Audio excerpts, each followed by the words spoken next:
All right, so today we have a decently sized mailbag for the Charlotte Hornets, but not too much to really break up and make a long drawn out video. I promise I won't go as far as that 45 minutes that I did last time, but I do have a little bit of perspective to add to things as I try to. As always, we're going to start most likely, well, we can really just jump right into it, but I'm probably going to start with a little talk about Grant Williams and his health because it seems like it's going to be a minute for him. The Hornets losing their summer league head coach, which isn't a crazy loss, but nevertheless, I kind of wanted him on that staff.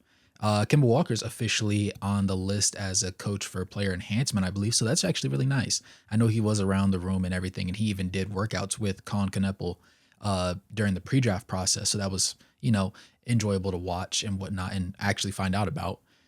But overall, this is going to be more of the video where I talk more about the lineups that I expect him to have. And I saw the Hornets side of Sports Illustrated come up with a lineup and a minutes distribution, which I found to not be too far off from my own expectations, though obviously everybody has their own opinions and I have mine.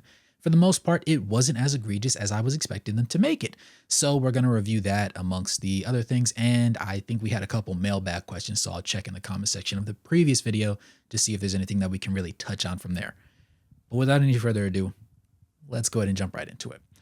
So Grant Williams, right? I believe it was last December toward that ACL. He hasn't started contact drills. He is doing some court work, though. He is on the court doing some little things and little drills here, there, and everywhere in between, but he hasn't gotten to the point where he can take any sort of contact or play. He's I don't want to say light years, but he's a decent bit away from 5-on-5s and 3v3s. So that leads me to believe that it's probably going to be around maybe late December, early January before we see a significant uptick in his grading as far as from a medical perspective. That's not necessarily going to be the most egregious thing for the Hornets because, again, this is going to be another year of learning. I do think they're going to take a step forward. I don't remember if I said it in the last video, but if I didn't, I'll say it this time. I do think they can make a run for the play-in. The East is obviously weaker than the West, and not weaker in the sense of they just have less good teams. But overall, I think that the league, not too much of a side tangent, but a little bit of a side tangent, I think the league needs more teams because we're seeing a lot of teams, especially in the West, they're very, very deep, very, very strong, very, very compact, and there's just a lot of guys that can do a lot of things. And some guys aren't going to get their opportunities to be as good as they potentially could be career-wise in their current situations. And one could argue that you're being robbed of some very interesting storylines if you do add some more teams to the flow. Now, obviously, the last time they did that was, with the late 90s or mid late 90s. So, there was the whole discrepancy. And that's why that's one of the main things that a lot of people bring up about, Jordan's dominance during that era. Regardless, he was an athlete that was a man amongst boys, even back then with his athleticism specifically. But one cannot rule out the fact that he arguably had the deepest team to speak of for a consistent amount of time. And it was also during an expansion era. So the one thing to keep in mind is that within an expansion era comes the, reverent asterisks behind everything about, the league was weaker then because you had more talent spread out. And I think this is the heaviest, the deepest the league has ever seen the talent pool be. And because of that, it's about time to go ahead. They love money so much. Just make a couple more teams, dude. At least 2. I would love to see 4. I'm not going to say 6, even though I could see 6. I kind of want ticket prices to go down, and I know they won't, but I miss the days where, you could go watch your team play and it wouldn't cost you an arm and a leg and a week's pay to take a family of 4 to watch your team get clapped by 30. I just don't think that's crazy. I don't think that's a crazy ask, but, as the CBA deals continue to get, redone and all these expenses and advertising and everything, those come with a understandable price, and the league is willing to find a way to boost that bottom line by any means necessary, and it comes at the expense of tickets. Hopefully there's some more interesting deals though, but hasn't happened yet. Now, with that being said, just that's the end of my little rant in regards to that. Going back to the main topic at hand, Chris Gent was the name of the summer league coach that was the head coach during their run to the championship and winning it, and it being the first thing of note that I guess you could say they've won uh, since the Hornets and Bobcats were a thing, which, still kind of sucks. But it was a step in the right direction. However, he has been poached by the New York Knicks. I believe he is actually the associate head coach. So I'm sure we were going to offer him something on the staff, but it wasn't going to touch. It probably wasn't going to be the associate head coach role. So because he got offered that, the money, the status, the notoriety that comes with that, building onto his resume, and I believe he played for them back in like 97, 98, 96, somewhere in that range. He didn't really play much. That's why I can't pinpoint the years, but I know for a fact that he was on the Knicks at one point when, like back in the day. So this is kind of a homecoming for him. But, it's just nice to see him be successful. Unfortunately, it would have been nice to have him on the team, with the guys that he just led to get their first taste of winning, because then there's a little bit more continuity once they get into that locker room, once they start going through those reps and start going through some serious growing pains, because they are going to exist. It's just a part of the battle. You can't escape it, especially when you're the Charlotte Hornets. The two topics that I do definitely remember from the comment section, one being the concerns at the 5-man position, which I also myself have some pretty serious concerns when it comes to the Hornets in that way. Yes, you have Moose Diabate, you have Ryan Kalkbrenner, and you have, I believe it's Mason Plumlee that they brought back. So they do have some bodies, but each of those bodies has their own presented issues. The person that will most likely play in closing lineups, obviously, is going to be Mason Plumlee. Diabate, yes, he screens well. Yes, he rolls to the rim well, but that's really all he does. He's not necessarily the passing hub that Mason Plumlee is, and we know he doesn't have a jumper, and he's undersized. So defensively, it doesn't really make sense to play him in those situations. Though he does have some tremendous upside that could be unlocked as time goes on, he's not quite there yet. However, I do think they're going to start the season with him as the starter. Now, out of all the starters, he's probably going to play the least amount of minutes. That just makes the most sense. And we're going to see the least amount of minutes out of the 5-man position played by, obviously, Ryan Kalkbrenner. Because while he does have some upside, he still has to put on some weight. There's a lot of growth for him to do. And overall, I would say physically, he has more issues than the other two when it comes to things. Though he does have the height that, Diabate doesn't have. Diabate's frame is a lot more reliable and a lot more consistent than his. Some people were suggesting potential trades or things of that nature, and I don't know anybody that really pops into my head as a person they could definitely go after. So this may be the season where they just kind of thug it out and try and see what opportunities are available. Of course, in free agency and in the trade market, but for the most part, they might have to just walk the plank and live with, what's available to them and what's currently at their disposal, which isn't going to be terrible because they have a very bolstered front or back court at this point. And if everybody can remain healthy or be healthy for the most part, it can kind of mitigate some of those issues, which kind of drags me into the caveat that is the second question or the second topic of discussion, which was LaMelo Ball being off ball. And I really like that take. I cannot remember off the top of my head who said it, but kudos to you for bringing that one up. I forgot to talk about it last time, but his ability to shoot the 3 ball is really, really good. His selection of 3-pointers is the question mark. And the fact that we didn't really have much playmaking to offset and allow him to get more quality looks was also a glaring issue in the, less than reasonable amount of games that he played last year, because obviously he's also injury prone. And that's the number one issue. So by adding in Colin Sexton, and I think while Colin Kneppel won't have a lion's share of ball dominant moments, I think that he can share a little bit of the burden. He's going to have some growing pains, growing moments. And then you have another year of Brandon Miller, who's going to be healthy and able to step into that role and be more of a leader. Though I think he's going to play a lot more time at the small forward spot and allow Cone to play at that 2-guard spot alongside LaMelo. And then you'll have Miles Bridges at the 4, and like I said, Diabate at the 5 in the starting lineup. Could I see Colin Sexton and Kneppel, just alternating between who starts and who doesn't? Yes, but I think that it would be more reasonable to see Colin Kneppel play like 26-ish, maybe even 28 minutes I don't think he's going to play 30 minutes on a consistent basis, but I do think like mid to high 20s is going to be a really big thing for him. And he's going to play those against starting caliber guys. So he's probably going to get his tail whipped, especially at the beginning of the season. But when he, gets switched over to the bench, you're going to have Trey Mann, you're going to have Colin Sexton coming off that bench. So arguably, well, not arguably, they are both better scorers than him at this current point. And Colin Sexton is obviously significantly the most efficient person on this team shooting the ball. So they're going to be feasting on guys that are second unit, and occasionally even against the first unit guys, they're going to get off. Colin Sexton, I know, can play as a starter perfectly fine without issue. He does this. But I think that it's going to be important for Colin Kneppel to get those starter reps and play the majority of his minutes against starters, because he needs that level of experience. If you play him against bench guys and play him for more minutes, yes, he can also grow. But the experience, you view him as a potential starting core piece of your roster. He may not be the LaMelo Ball to you, right? But you should be able to eventually talk about him in the same breath that you talk about Brandon Miller's promise. And in order for that to happen, he needs to have a lot of experience against real dogs, against real grown men. And like I said, he's going to have some growing pains. He's going to get busted and beat, and he's not going to get certain foul calls. He's going to get stripped. He's going to get made to look like a fool a lot of games. He's going to have some really ugly shooting nights.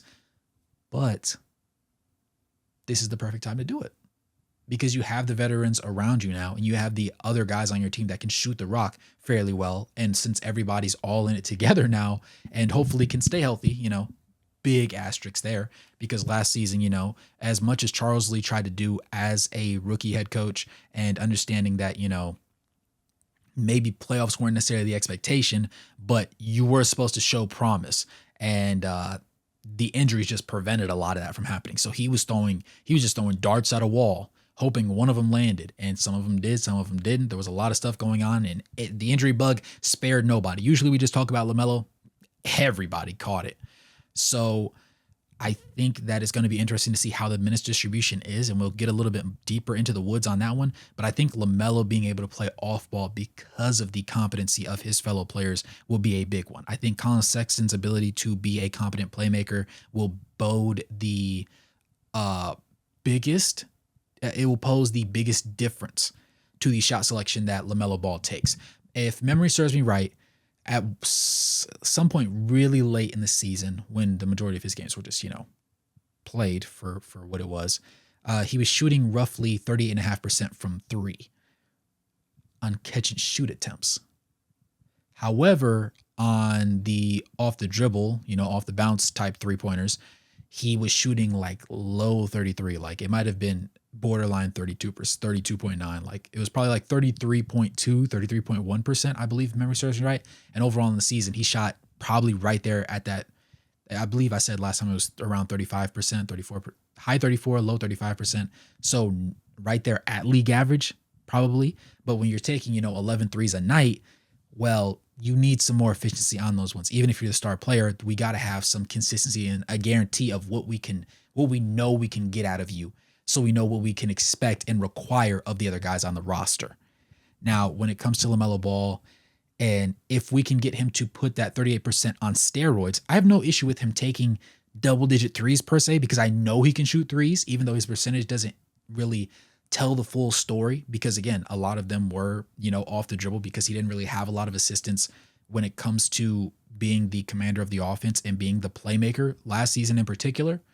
I think that it makes the most sense that when you add more playmakers and you're healthy as a unit, he will have the opportunity to, number one, get off more off-ball movement, kind of relax a little bit on offense so he can be a little bit more overexertive on defense.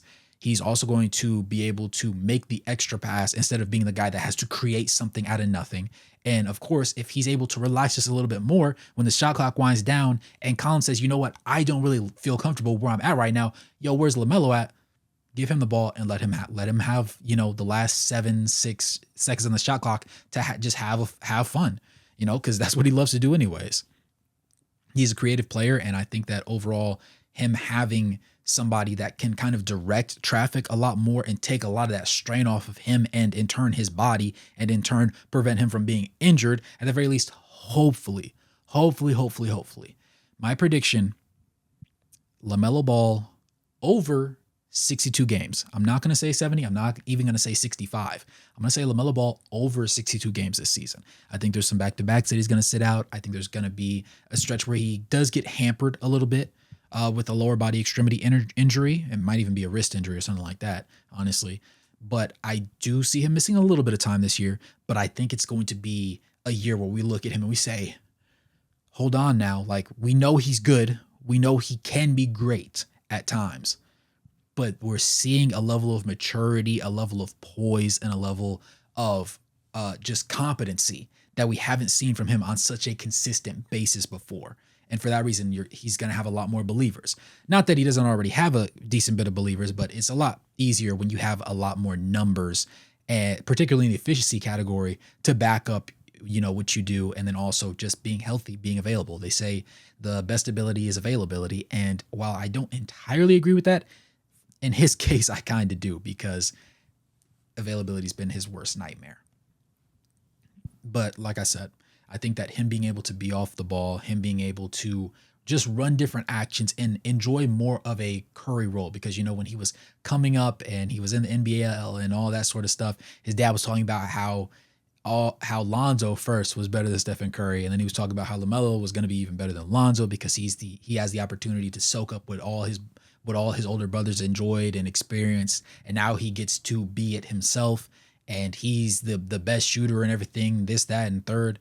So I think that if you can get, it doesn't need to be Warriors entirely, but if we can get some sort of movement where you see LaMelo just using that energy to just run around that he always does with the ball in his hands, but without the ball in his hands, and get some nice screen action going, you might see another gear unlocked that doesn't burn him out as much as other possessions did. Like, imagine he just runs through a pin down, gets over to the wing, swing, he catches on the wing. He doesn't like that immediate shot. Pump fake, one dribble sidestep, he pulls that three. That's a shot he would love to have. Because at his height, it's going to be there. It's going to be available.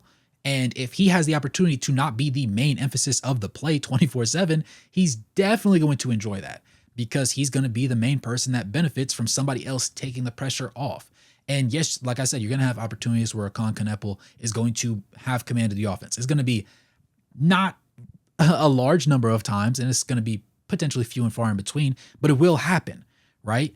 And even in those moments, I think that LaMelo will benefit from that. A healthy Brandon Miller, again, will also make things easier on him. I would like to see them take less of a your turn, my turn approach, and see more of an intentional offensive set that they get into. And then when things break down, we see a little bit more of a fluid movement between teammates. If we can get that, we'll see a different version of the Hornets that has not been seen yet. And because the efficiency will go up, by proxy, of course, you won't have to worry too much about the offensive rebounding category or just rebounding in general when you have Diabate on the floor. Not to say that he's a terrible rebounder, but he is undersized. And at some point, if you're forced to play him significant minutes of the game, say Mason Plumlee experiences a lot of fouls, or somebody's out with injury, whether it be Plumlee, whether it be Kalkbrenner, somebody's down with injury or somebody's hampered, right?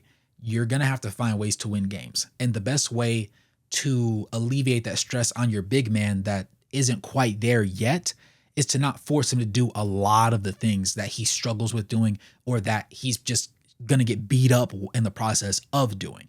And the first thing is going to be hitting your shots, right? If you don't hit your shots, your big man is going to experience a tremendous amount of stress, not just mentally, but also physically, because he's forced to bang down there. It doesn't matter how good you are, how bad you are, how oversized or undersized, how athletic you are, how unathletic you are.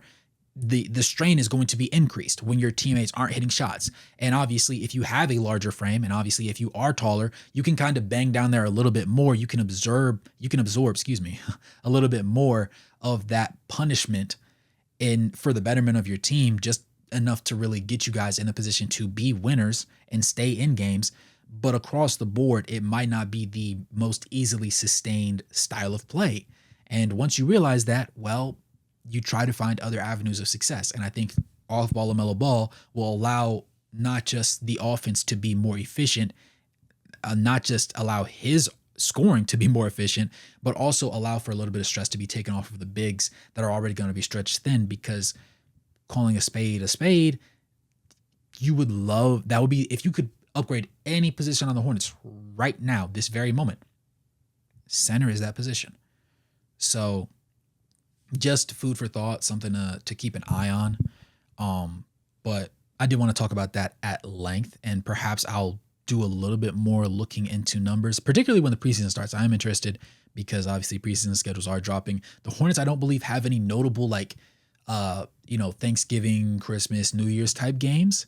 If memory serves me right, which I kind of like. I know some people would hope that they would be in it, but for me, I don't think that they need to be thrust in front of everybody's eyes just yet. There's a few more kinks and just issues that need to be ironed out from the team, and they need to lock down their identity and lock down their health before I feel comfortable saying, oh yeah, they deserve to be in those games. They're not just up and coming. Darn it, they might just be here already. But when that time comes, I do definitely believe that the league will reward them reasonably. Now, on to the last part, and we're actually making a great time thus far. Crazy, I know. But we have the starters and just the overall rotation as stated by the Hornets team for Sports Illustrated. Now, usually I don't love their articles, but this one wasn't too bad. Starters, they obviously had LaMelo, Cone, Brandon Miller, Miles Bridges, and then Musa Diabate. They had LaMelo at 31 minutes, Cone at 22 minutes, Miller at 31, Bridges at 33, and Diabate at 23. This isn't too crazy of an ask. I could see LaMelo playing closer to 33 minutes. Cone, I think, is also going to be mid-20s. I don't think he's going to be 22. I think he's going to be closer to that 24 to 28 range, maybe closer to 26. But I don't see him. I don't think there's going to be too many games where he plays a flat 20 or a low 20. I think it's going to be mid-20s for the most part. As far as Brandon Miller, 31 minutes seems a little bit low, but I could see it working out that way. I think he's going to be closer to 34, though, similar to LaMelo. I think Miles Bridges at 33 minutes is going to be interesting considering the fact that with Grant Williams actually, still being out with injury, I think that he might be the person that sees a little bit of a higher burden at that 4 spot. But Diabate at 23 minutes does make sense to me considering the fact that they do have a lot of guys to lean on reserves-wise. Off the bench, they said Trey Mann at 19 minutes, Colin Sexton at just 24 minutes, which I found to be a little bit interesting. We can discuss that at a later date. Josh Green, they said at 17 minutes. I don't know if he's going to be ready to go day one, though. I heard he was being hampered by a upper body injury. I think it's like shoulder or arm or something like that. If he is ready to go, then, I could see him, with that 17 minutes. But if not, somebody will end up sliding into those spots. They have Salon sliding in at that 3 spot, or excuse me, at somewhere in that 3 to 4 spot, actually, they said, with about 15 minutes a night. Then you have Plumlee and Kalkbrenner. Plumlee with 17 minutes, Kalkbrenner with 8 minutes. I think Kalkbrenner is going to get closer to 10 minutes, but I think it might average out to 8 just because there's going to be some games where he barely comes in, and then some games where he plays 14 minutes because whether it be foul trouble or just matchups. I think Charles Lee is going to be the kind of guy to put guys into a position to just, he's just going to throw bodies at some teams just to see what they respond to, who performs the best, who kind of doesn't really take well to whatever is necessary in the moment, and just honestly how matchups dictate you're required to play. Now, they said Josh Green is going to be down there with Brandon Miller at the 3 spot for small forward, Salon with Miles Bridges at the 4, which Salon at the 4, I don't know how I feel about that. I have to see it to really gauge how that looks with a healthy roster. And then obviously Liam McNeely could end up sliding into that small forward spot. He was the one for Josh Green's minutes if he's not ready to go at the beginning of the season. Now, Kalkbrenner, I think, is going to have the opportunity to earn some more minutes.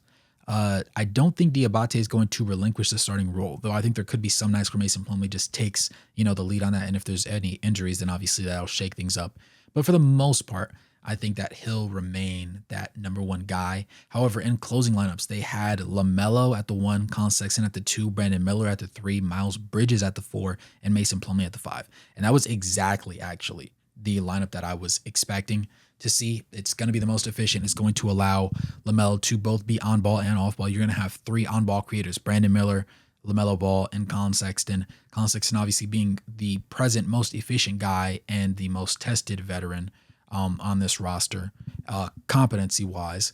And I think that he will allow LaMelo and Brandon Miller to really take that next step as off ball players and just as, growing individuals in this league, because they do have a significant amount of learning still to do. Miles Bridges is going to be the interesting wild card kind of piece. I already talked about Mason Plumlee, but last year, I believe he only ended up shooting roughly 31.2% from three-point range, which can't happen a second year in a row. Now, part of it, again, is because there was a lot of significant injuries to guys that usually will be taking those shots.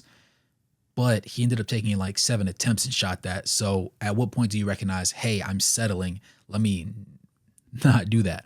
But at the same time, again, he's getting banged and he's getting, I almost said manhandled. He's struggling down low. Yup, he's having to do a lot of the dirty work on defense. He has to be switchable. He has to be able to guard on the perimeter. He has to be able to a certain point, assist in the paint, because we don't really have a lot of, rim protection on this roster. And then you also had significant injuries to your 2 main guards in both Brandon Miller and LaMelo Ball last year. So it stands to reason that he was probably just dog tired. He was worn out, dude. So I can't really fault him too much for that because it just makes sense.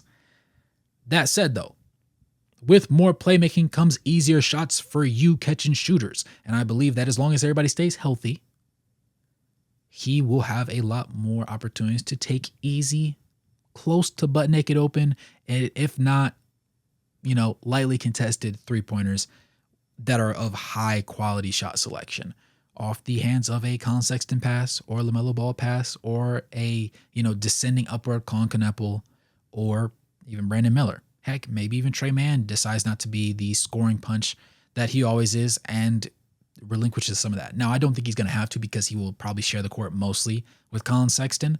But nevertheless, hey, who's to say? But again, the most important things, again, to take away from this video, LaMelo off ball, something to pay attention to. Catch and shoot 3-pointers, something to really pay attention to, especially not just for LaMelo, but for the team as a whole because of the increase in playmaking that's been added to the roster. Thirdly, do we add a center? And if you currently, while watching this video, have a center in mind that you think that they could potentially trade with or trade for, or do you think there's somebody that's going to be coming up, whether it be in college or will be available next offseason that you think they should gun for or potentially would gun for? Go ahead and drop that in the comments below. Let me know what your starting lineups look like and what your bench looks like. I know I saw a couple of starting lineups before, but you know what? Take it a step further. Tell me what your minutes distributions are. It's fine if you have Colin Kneppel coming off the bench or you have both Cone and, Brandon Miller alternating spots. Just let me know where you have guys at and let me know the minutes that you think most guys are going to be ballpark playing in. It doesn't have to be a specific mark, but give me a little range. I want to see how health is going to play into a lot of these conversations, as well as just the sheer depth of players that we have, because I didn't even touch base on the likes of Spencer Dinwiddie and, so on and so forth, because there are some extra pieces down there that will get a couple minutes here, there, and everywhere in between. But for the most part, it's going to take fouls. It's going to take injuries. And so they're not going to be a heavy part of the rotation, at the very least early on in the season. That said, I appreciate you if you made it this far. Go ahead and smash that like button, subscribe, turn on post notifications, become a member of the channel to get the videos faster than anybody else. And as always, drop any questions for next week's video in the comments below as well. I forgot to say that. But with that being said, good morning, good evening, and good night, no matter where you're on the globe watching. Thanks for tuning in, and I'll catch you guys in the next one. Peace.